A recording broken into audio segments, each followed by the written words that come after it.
Hey, welcome to another episode of Atkins Diet. Quick hits. My name is, of course, Kent Altstein. I haven't been in front of the camera, not within the kitchen for quite a while, but I had this question posed to me a number of times, and this one lady was being particularly vigilant in getting me to answer the question. And the question is, what do I think about yogurt on a low-carb diet? And I think there's many good reasons to be having yogurt within a low-carb diet.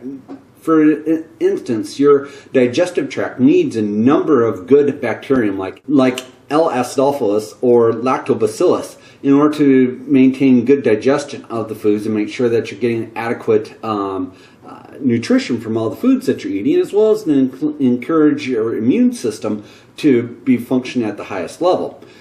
People who also have problems with yeast infections also can have a problem with the good bacterium being killed off.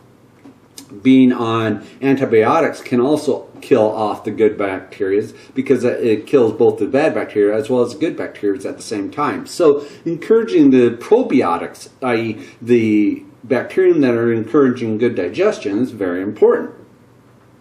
Alright, so that gets to the heart of usually the second half of the question is, how do you count yogurt on a low-carb diet? They've heard this idea that these cultures, these bacterium, act like little Pac-Man and eat the lactose, and i.e. that by the time you eat it, all the lactose is effectively gone and is considered to be a zero-carb object. Is that true? And while that holds a grain of truth, it's not necessarily true in all cases. So to that end, how do you count low-carb yogurt within a low-carb diet? How much can you subtract? Well, there's really two prime factors on figuring out how much you can subtract. The first is you got to read the labels. You have to figure out if it contains active cultures, i.e. those active bacteria, the active Pac-Man eating those lactose, or it is just simply made with live cultures, i.e. one actually has the live cultures in it and is at the point of manufacturing, continues to have in it as it is shipped. The other one is indeed made with it, but by the time it finishes the manufacturing process, all of them are dead. So the reason that's important is the fact that if you want to have it continue to reduce the amount of lactose, i.e. make the yogurt more tart, you got to have you have to have it containing those active cultures. The second half, or the second factor, is how long this particular manufacturer allowed the yogurt to ferment before it was packaged. The longer you allow the yogurt to ferment, the longer you allow it to stay at the elevated temperatures, the less lactose the end product will eventually have. As you cool it, the cultures become less effective, less vigilant in eating the lactose, and their digestive processes slow down. One of the active researchers on this of yogurt, James Goldberg, figured out that by the time a plain yogurt left the manufacturing process, it should have between 7 to 8 carbohydrates per cup. And he estimated, according to his tests, after he took in multiple cups of the yogurt from different manufacturers, that they all basically had 4 grams of carbs by the time he received them from the grocery store.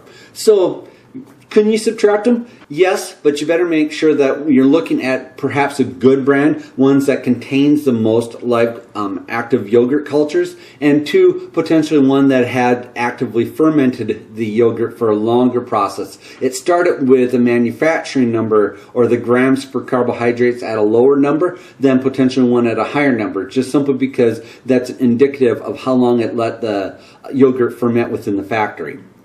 Now, there is another way that you can further reduce the amount of carbohydrates that is within yogurt. I make Greek yogurt out of it. Now, of course, there are commercial Greek yogurts out there, but making your own Greek yogurt is not necessarily that difficult. All you do typically to make Greek yogurt is take your plain yogurt, put it within cheesecloth, put the cheesecloth in a strainer, and let the whey drip out of it. most of the lactose within yogurt exists within that liquid whey. So as you drop the liquid whey out of it, you're concentrating the good piece of the yogurt, the solids, and you're further reducing the amount of carbohydrates. The other benefit in straining the yogurt is that you further concentrate the protein of the existing yogurt. And I've found that most Greek yogurts are comparable in carbs per cup than the special convenience ultra low carbohydrate brands such as Kroger's Carb Master or the Dan and Lighten Fit Carb Friendly brand. So what I'm looking for in a typical Greek yogurt is between 6 and 8 grams per 8-ounce cup, and in comparison to the 4-ounce Carb Master cup, you can find those for roughly 3 grams of carbs per 4-ounce cup. So doing the math, you're looking at a negligible difference between the two, and the Greek yogurt is also potentially a little bit more organic or more closer to nature than, say, a more convenience or processed carb-friendly brand might be. So if you're looking at yogurt, look at the Greek yogurt. You can always put in the fruit in yourself or flavor it with extracts that you might have within your pantry. Well, I hope this reaches everyone in great health. I'll talk to you guys later, and goodbye.